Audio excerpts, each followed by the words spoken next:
Assalamualaikum warahmatullahi wabarakatuh. Kami dari bidang PPA akan menjelaskan tutorial UAS mata kuliah Statistika Matematika 2 tahun 2022-2023. Nomor 1.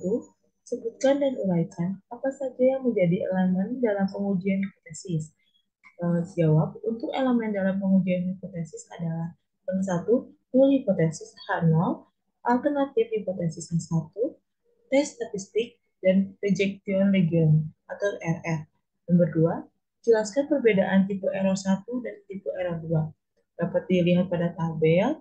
Untuk tipe error 1, kesalahan tipe 1 terjadi ketika hipotesis 0, H0 ditolak padahal sebenarnya hipotesis 0 benar. Probabilitas terjadi kesalahan tipe 1 disebut alfa. Sedangkan untuk tipe 2 error, kesalahan tipe 2 terjadi ketika hipotesis 0, H0 diterima, padahal hipotesis alternatif H1 yang benar. Probabilitas kesalahan tipe 2 disebut dengan beta.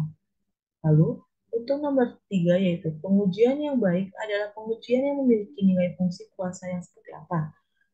Untuk nomor 3 sendiri, mendefinisikan fungsi kekuasaan atau kekuatan dari suatu daerah kritis. Dapat dilihat pada ini layar yaitu sebagai berikut. Nah, untuk fungsi ideal ada 0 untuk semua theta yang termasuk dalam W0 atau hipotesis awal dan 1 untuk semua theta yang termasuk dalam hipotesis alternatif. Secara kualitatif, pengujian yang baik memiliki fungsi kuasa yang mendekati 1 untuk sebagian besar theta yang termasuk dalam hipotesis alternatif dan mendekati 0 untuk sebagian besar theta yang termasuk dalam hipotesis awal.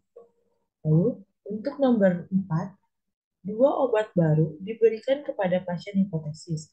Obat pertama menurunkan tekanan darah dari 16 pasien dengan rata-rata 11 poin dan standar deviasi 6 poin.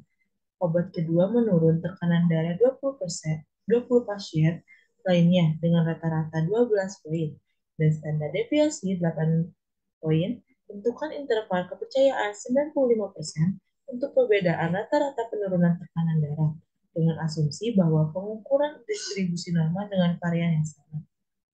Untuk jawaban nomor 4, yaitu kita ketahui untuk N1 yaitu eh, tekanan darah 16 pasien, sedangkan N2 yaitu 20 tekanan darah yang kedua. Untuk S1 pangkat 2 yaitu standar deviasi untuk obat pertama dan S2 pangkat 2 yaitu standar deviasi untuk obat kedua. Nah, diketahui juga untuk K-bar yaitu 11 di mana ini tuh merupakan rata-rata untuk obat pertama. Dan untuk Y-bar 2 yaitu merupakan rata-rata untuk obat kedua.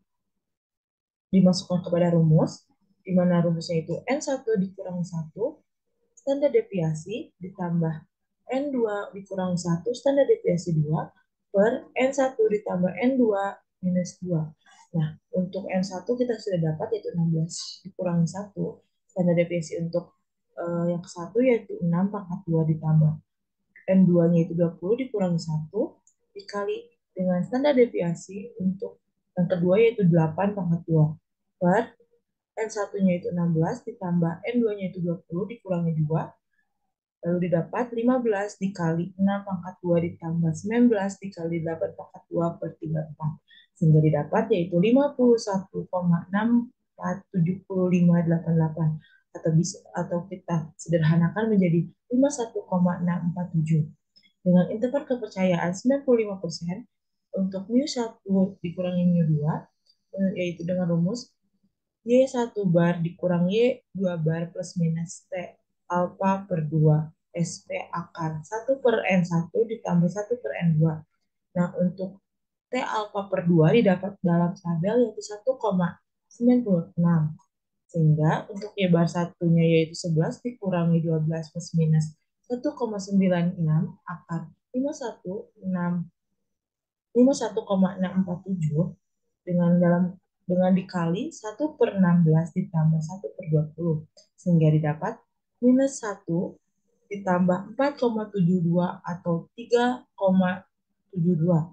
Sedangkan yang kedua yaitu 11 dikurangi 12 dikurangi 1,96 akar 51,647 dikali 1/16 ditambah 1/20 menghasilkan min 1, min 4,72 atau min 5,72. Sehingga kepercayaan 95% untuk perbedaan rata-rata penurunan tekanan darah yaitu dapat 3,72 dan min 5,72. Lalu 5, X1, X2 sampai Xn adalah sampel acak dari sebuah distribusi yang memiliki fungsi densitas sebagai berikut, yaitu theta X pangkat theta min 1 dengan batas 0 kurang dari X kurang dari 1. Carilah wilayah kritis untuk menguji hipotesis berikut. H0 theta sama dengan 1, H1 theta sama dengan 2. Langsung saja, karena kita sudah memiliki fungsi densitas, sehingga kita harus mencari fungsi likelihood. Untuk fungsi densitas ini didapat fungsi likelihoodnya yaitu theta pangkat n sigma x1 dengan pangkat theta min 1. 0 sama dengan 1 dan theta 1 sama dengan 2. Langsung saja, eh, untuk theta yang atas yaitu kita ganti dengan 1 pangkat n dengan sigma xi diganti nilai tetanya menjadi 1 dikurangi 1 per untuk teta bawahnya yaitu kita ganti menjadi 2 menjadi 2 pangkat n sigma xi teta pangkat pangkat tetanya diganti dengan 2 yaitu 2 dikurangi 1 sehingga didapat 1 per 2 pangkat n sigma xi. Nah, didapat 1 per 2 pangkat n sigma xi kurang dari sama dengan k. Lalu kita pindah luaskan menjadi 1 per sigma xi kurang dari sama dengan 2nk. Lalu kita pindah luaskan lagi 1 per 2n 2 pangkat nk kurang dari sama dengan sigma xi sehingga wilayah kritis untuk pengujian hipotesis didapat yaitu 1 per 2 pangkat nk kurang dari sama dengan sigma x. 6, X1, X2, sampai Xn adalah sampel acak dari sebuah distribusi yang memiliki fungsi densitas sebagai berikut. F, X theta sama dengan theta kuadrat Xe pangkat min theta X. 0 kurang dari X kurang dari hingga dan theta lebih besar dari 0. Buktikan bahwa fungsi densitas tersebut termasuk pada kelas distribusi eksponensial reguler. Untuk penyelesaiannya, kita learnkan fungsi densitasnya, yaitu f x theta sama dengan ln theta kuadrat x e pangkat min theta x sama dengan 2 ln theta plus ln x min theta x ln e. Untuk ln E ini kita coret karena ln E sama dengan 1 jika dikalikan dengan theta X menjadi min theta X.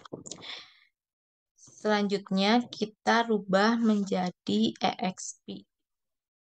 Ubah menjadi bentuk EXP yaitu sama dengan EXP min theta X ditambah ln X ditambah 2 ln theta.